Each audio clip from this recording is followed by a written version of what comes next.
Guess the movie part 2 guys. Last guess the movie வீடியோவில் நிறைய பேர் கரெக்டாக கெஸ் பண்ணி அந்த ஆன்சர்ஸை வந்து கமெண்ட் பண்ணியிருந்தீங்க. ஸோ அந்த படத்தோட பேர் என்ன பார்த்தீங்கன்னா நானி. அந்த வீடியோவில் கரெக்டாக கமெண்ட் பண்ணியிருக்கேன். எல்லாத்தோட ஐடியும் இந்த வீடியோ டேக் பண்ணியிருக்கேன். இன்றைக்கான கெஸ் த மூவியோட ஆன்லைன் பார்ப்போமா?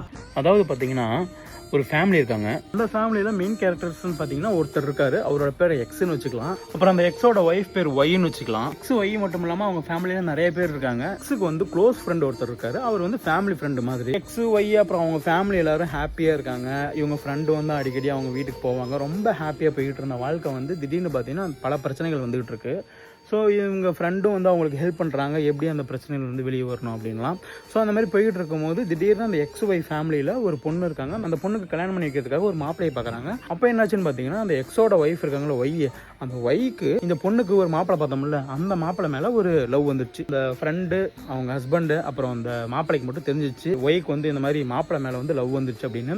ஸோ நம்மளோட ஹீரோ என்ன பண்ணுறாருன்னு பார்த்தீங்கன்னா அந்த பொண்ணுக்கு வந்து இதை ரியாலிட்டியை புரிய வச்சு தெளிய வச்சு அந்த ஃபேமிலியை வந்து கடைசியில் வந்து ஹாப்பி மோடு கொண்டு வந்துடுறாரு. ஸோ இதுதான் இந்த படத்தோட ஒன்லைன். ஸோ இந்த வீடியோவில் இந்த படத்தோட பேரை கரெக்டாக கமெண்ட் பண்ணுறவங்களுக்கு நான் ஒன்று வச்சுருக்கேன். அது ஒருத்தருக்கு மட்டும்தான் ரேண்டமாக சூஸ் பண்ணி பண்ணுவேன். ஸோ யாருக்குன்னு பார்ப்போம். அது வந்து ரேண்டமாக சூஸ் பண்ணி பண்ணுறது தான். அது யாருன்னு பார்ப்போம்.